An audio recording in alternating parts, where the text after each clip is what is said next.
श्री गुरु शरणं मम। श्री गुरु शरणं मम। गुरुर्ब्रह्मा गुरुर्विष्णु गुरुर्देवो महेश्वरा। गुरुर्साक्षात् परब्रह्म तस्मै श्री गुरुवे नमः। तस्मै श्री गुरुवे नमः। तस्मै श्री गुरुवे नमः। श्री सीताराम जी महाराज की जय।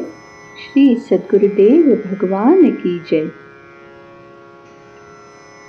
हमारे आचार्य महाप्रभु अनंत श्री विभूषित प्रेमावतार पंचरसाचार्य देवर्षि शिखर पद समलंकृत स्वामी श्री रामहर्षणदास जी महाराज जी द्वारा रचित वैष्णवीय विज्ञान ग्रंथ के कल के भाग में हमने वैष्णव में गुरु शिष्य का पारस्परिक व्यवहार एवं वैष्णव में गुरु परंपरा का महत्व, इन विषयों की चर्चा को श्रवण किया था।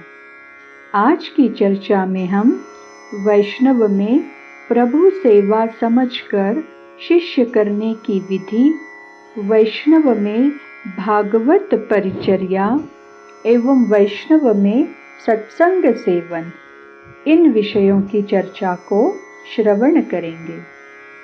सर्वप्रथम वैष्णव में प्रभु सेवा समझकर शिष्य करने की विधि।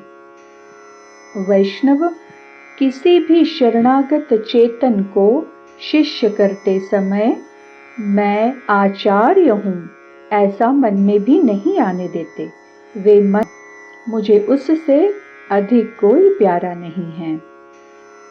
अस्तु सद वैष्णव प्रभु प्रसन्नता के लिए अहम रहित रहस्य त्रय का उपदेश करके शिष्य बनाते हैं।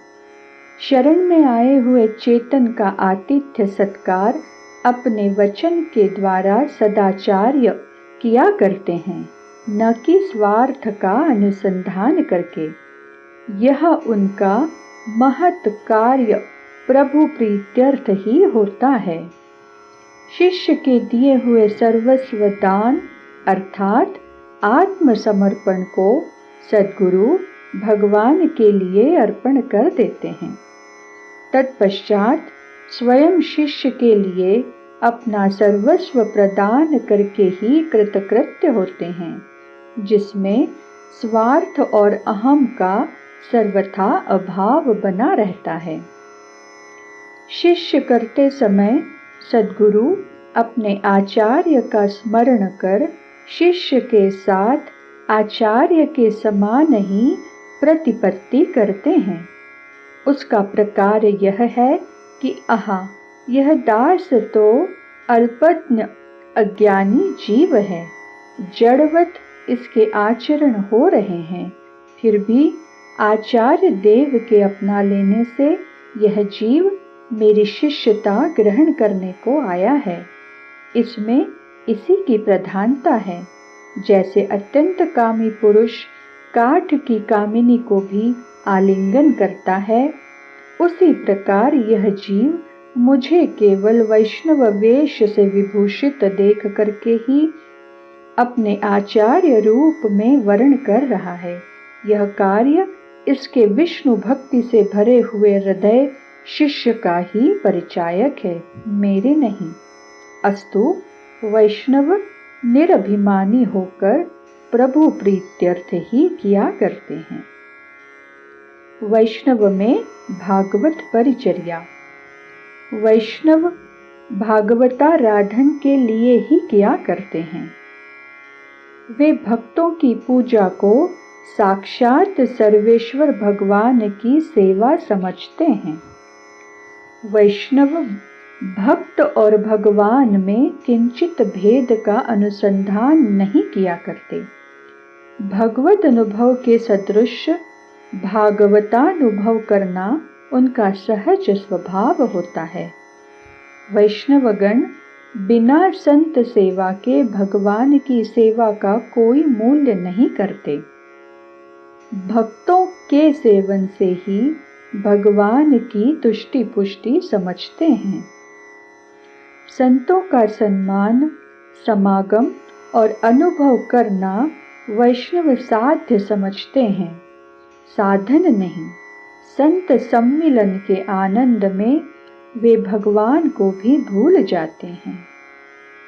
सत्संग सुधा का पान करने के लिए जिसमें भगवान के नाम रूप लीला धाम की माधुरी ही माधुरी पूर्णतया प्रतिष्ठित है, सदा अतृप्त ही बने रहते हैं।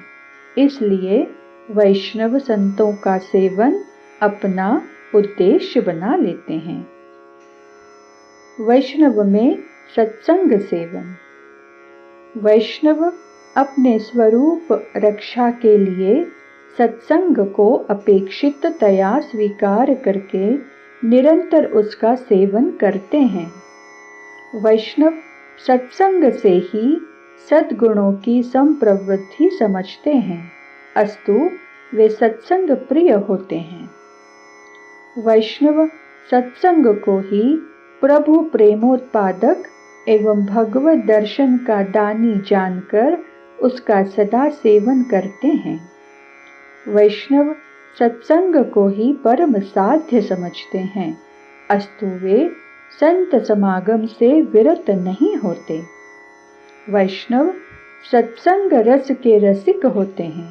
उन्हें सत्संग के बिना रहने की कल्पना विरह वेदना की जननी जान पड़ती है, अस्तु वे सज्जनों के समागम के बिना रहने में असमर्थ होते हैं, क्योंकि भागवतों की गोष्ठी के बिना भगवान के नाम रूप लीला धाम गुण और स्वभावानुभव के रस का आस्वाद अन्यत्र अप्राप्य ही रहता है। आज की चर्चा को वाणी यहीं विराम देती है। कल अगले अंशों की चर्चा की तरफ बढ़ेंगे। श्री सद्गुरुदेव भगवान की जय।